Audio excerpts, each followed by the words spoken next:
98% of people are being controlled, not by a red monster with horns, by something way more embarrassing, their own mind on autopilot. The kind of control that doesn't need force, because it doesn't even get noticed. If you're offended already, good. That reaction is useful, because the first defense of a controlled mind is always the same, not me. And that's exactly why it works. Control is most effective when it feels like your personality. Here's the real devil this philosophy points at: the force that keeps you reactive, indecisive, and quietly addicted to comfort. It doesn't show up as evil. It shows up as normal. It shows up as "I'll start later. I'm just tired. I'm not ready. I don't want to look stupid.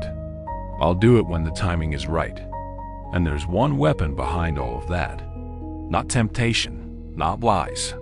The weapon is something you do every day without even calling it a choice. The weapon is drifting. Drifting is the art of letting life happen to you while you pretend you're still in control. You're not collapsing dramatically. You're functioning. You're keeping up. You're even busy, but you're not steering. You're just moving with whatever pulls hardest. Your mood, your fear of judgment, your need for approval, your screen, your environment. And the reason drifting works is simple. It never asks you to face yourself. It protects you from embarrassment, from conflict, from the risk of being seen trying. You don't have to fail if you never commit. You don't have to be judged if you never fully show up. This is why a dramatic idea like outwitting the devil still lands for people. It gives a name to a reality nobody wants to admit. Most lives don't get ruined by tragedy. They get ruined by delay, by vague goals, by soft choices repeated until your future disappears. So the question isn't, is there a devil? The question is, where in your life are you drifting and calling it patience? And if you think you're immune, that's fine. Most drifters do. Once you understand drifting, the next concept becomes unavoidable. Repetition is not something you do. Repetition is something that builds you. Whatever you repeat becomes a groove.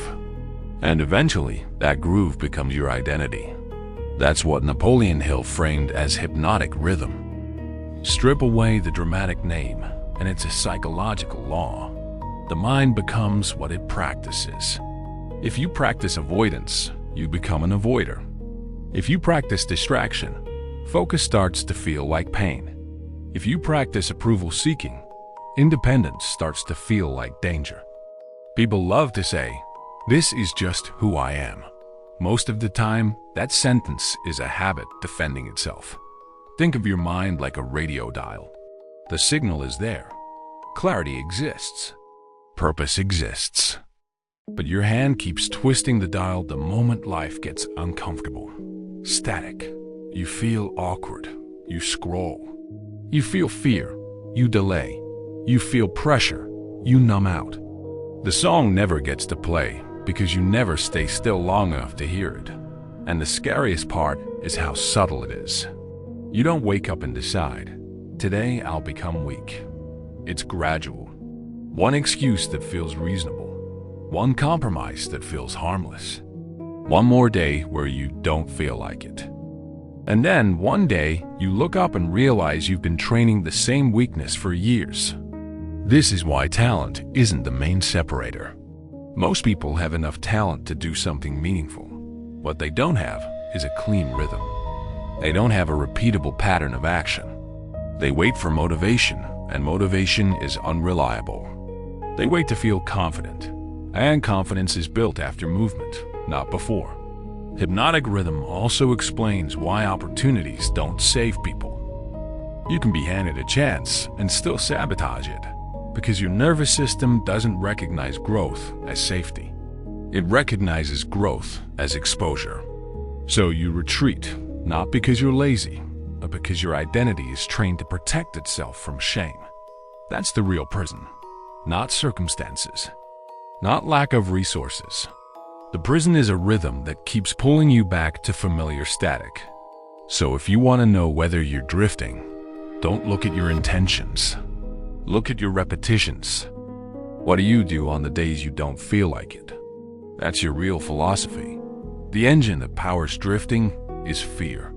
Not fear of pain, not fear of death. The most effective fear is the most humiliating one. Fear of criticism. Fear of criticism turns your life into a performance. You stop doing what matters and start doing what looks safe.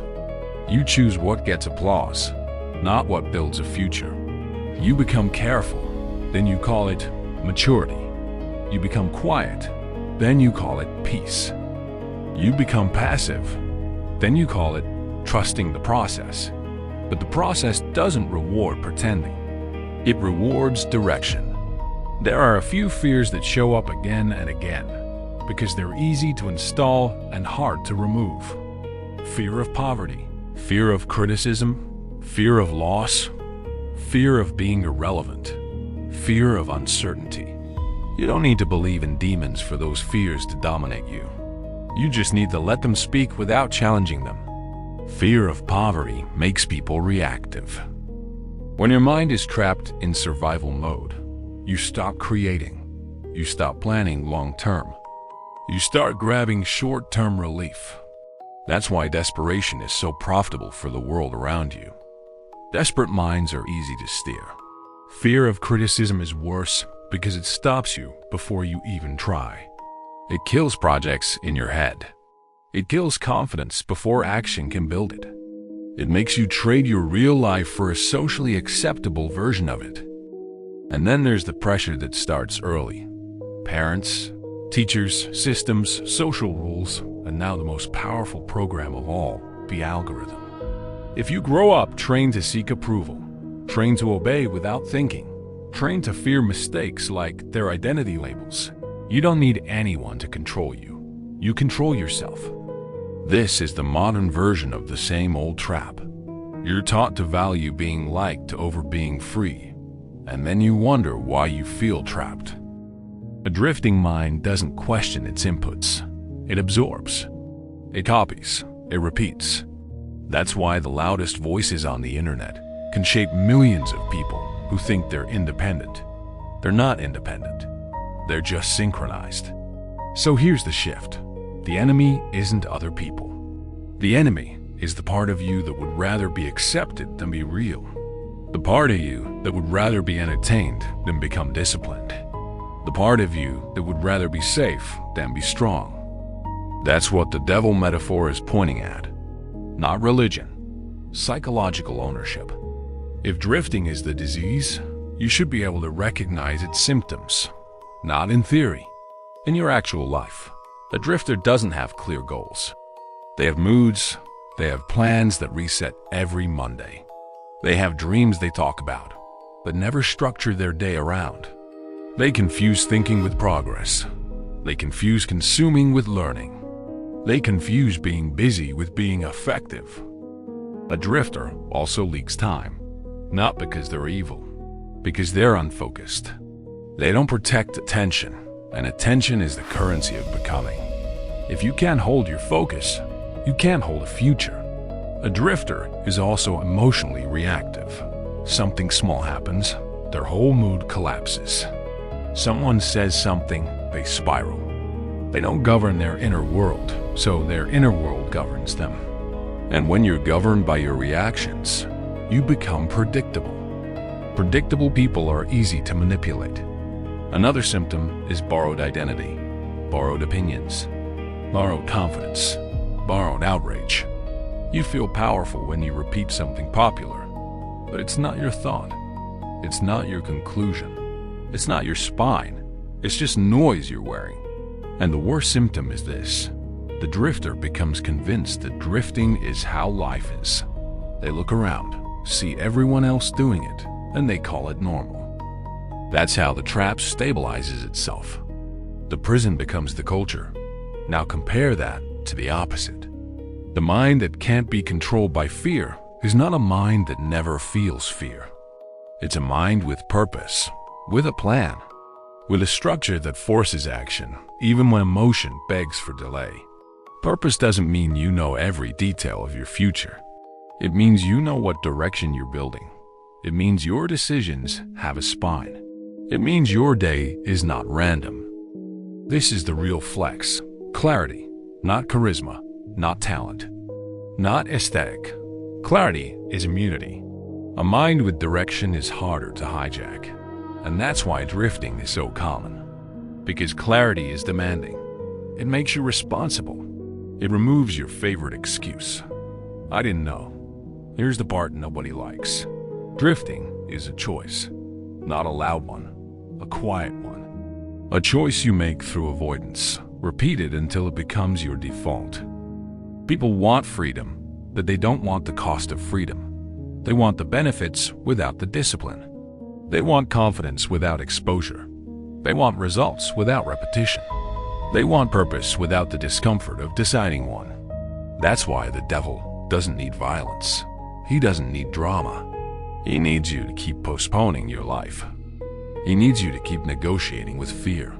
He needs you to keep twisting the dial every time the signal starts to get real. And if you want the antidote, it's not mystical. It's not a vibe. It's not a quote. It's two things that sound boring, and that's why they work. A definite purpose and a practical plan. A direction and a structure. A reason and a rhythm. Because when you have purpose, your mind stops being empty real estate for fear and noise. When you have a plan, your emotions stop being the decision maker. You can still feel fear, but you don't obey it. You can still feel doubt, but you don't let it write your schedule. This is why so many people stay controlled. They never build the simplest fortress around the mind. They never choose a clear aim. They never protect attention. They never practice discipline long enough for it to become identity. So if you don't want to evolve, don't subscribe to Inside Out. Stay entertained, stay distracted, stay drifting, and call it just life. But if you're tired of living like a passenger in your own head, you already know what the move is. Stop twisting the dial and commit to a direction. Final question. What's one area of your life where you've been drifting? And what would change if you stopped calling it normal?